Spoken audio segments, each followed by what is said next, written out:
Have you ever felt like you were sinking right after you started trusting something? You might be walking through life, believing you're following God's calling, but then suddenly, everything goes dark. The wind picks up, the waves crash in, and you start doubting yourself. Peter had been there.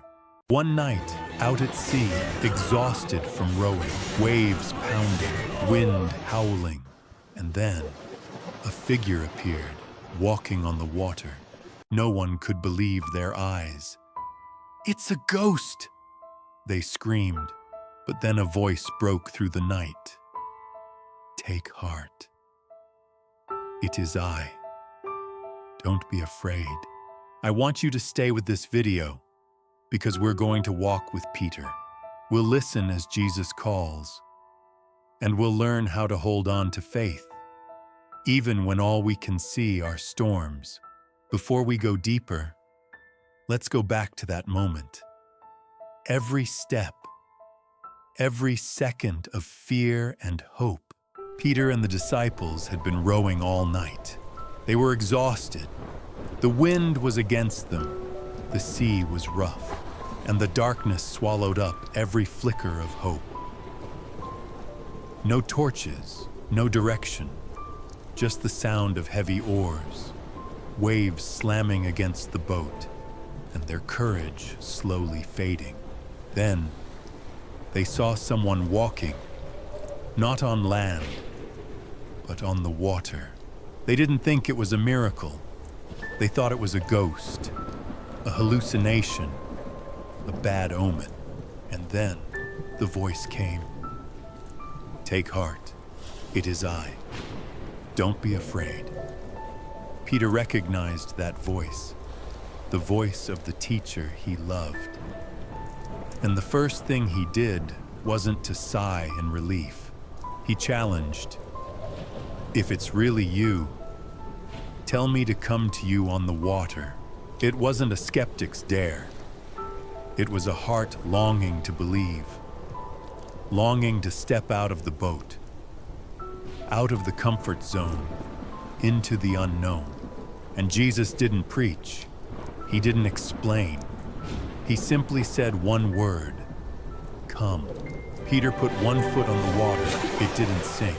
Then the other foot, still steady. In the midst of crashing waves and screaming wind, he walked. But then, the wind grew louder, the waves rose higher, and Peter looked down. In that moment, when his eyes turned away from Jesus, fear came like a roaring wave. He started to sink, and he cried out, "Lord, save me." Have you ever felt like that? When you began with faith, but then doubt crept in, and you found yourself sinking in anxiety, in disappointment. Peter was sinking, cold, panicked. The waves seemed to swallow even his cry for help. Every second felt like forever. And then, a hand touched him. Not a teammate, not a rope or an oar. It was the hand of Jesus. Jesus grabbed Peter's hand in the very moment his faith was failing. He didn't wait for Peter to float. He didn't scold him before helping. He reached out first, then asked, "You of little faith, why did you doubt? But did you notice?" Jesus didn't say, "You have no faith." He said, "Like a little faith," because Peter did have faith. He stepped out of the boat, something no one else dared to do. But that faith, though bold at first, still trembled in the wind. And that's what we all need to remember. Faith doesn't mean you never doubt. It means when you doubt, you still cry out, "Lord, save me." Peter didn't try to swim back. He didn't crawl to the boat. He cried out to the one he knew could save. And immediately, without delay, Jesus pulled him up. They walked together back to the boat. And as soon as they stepped in, the wind stopped. The sea grew calm. No command needed. No warning shouted. Just the presence of Jesus was enough to bring peace. In that moment, the disciples looked at each other, then fell to their knees and said, "Truly, you are the Son of God." Are you in a storm right now? Are you sinking beneath the weight of doubt, fear, or failure? Remember, Jesus is still there. Not to criticize, but to reach out first.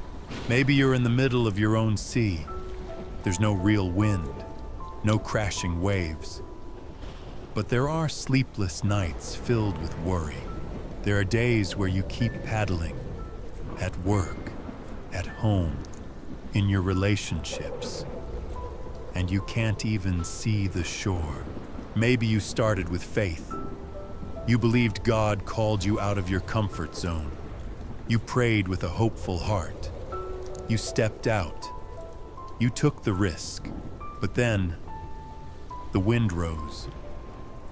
Things got harder than you expected. You started looking down instead of looking to Jesus, and you started sinking in disappointment, in fear, in doubt. But remember this: Jesus isn't waiting on the shore. He's walking towards you, right on the water, and you started sinking in disappointment, in fear, in doubt. But remember this: Jesus isn't waiting on the shore. He's walking towards you, right on the water, and he doesn't wait until your faith is strong enough to rescue you. He grabs your hand in the very moment you begin to doubt, right when you say, "Lord, save me." Peter doubted, but he cried out to the right person, and that made all the difference. You don't have to be the strongest in faith. You just need to look in the right direction. Don't try to save yourself. Don't go back to the old boat just because it feels familiar. Call on Jesus. Reach out your hand and let him do the rest. You might not hear his voice aloud, but you'll feel the change in your heart. You'll sense peace in the middle of your storm, not because the waves are gone, but because he's walking beside you.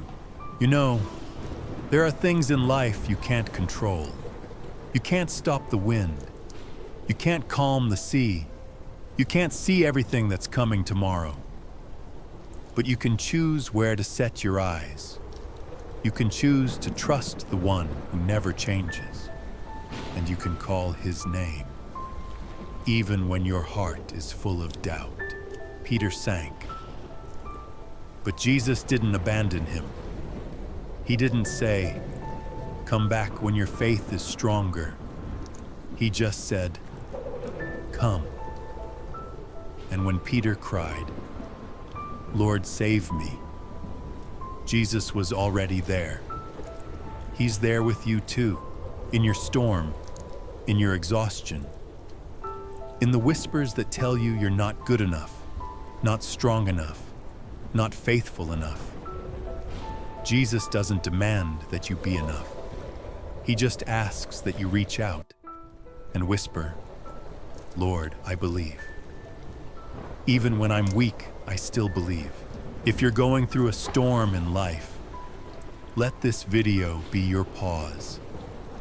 Take a breath. Drop your anchor of faith and walk forward again, even if the water is still rough. If you're longing for Jesus to touch your heart, leave a comment. "Lord, save me." We'll pray with you. And if this video touched you, share it with someone else who's struggling through a storm. Because sometimes, just one sentence, "Take heart. It is I. Don't be afraid," is enough to change a life.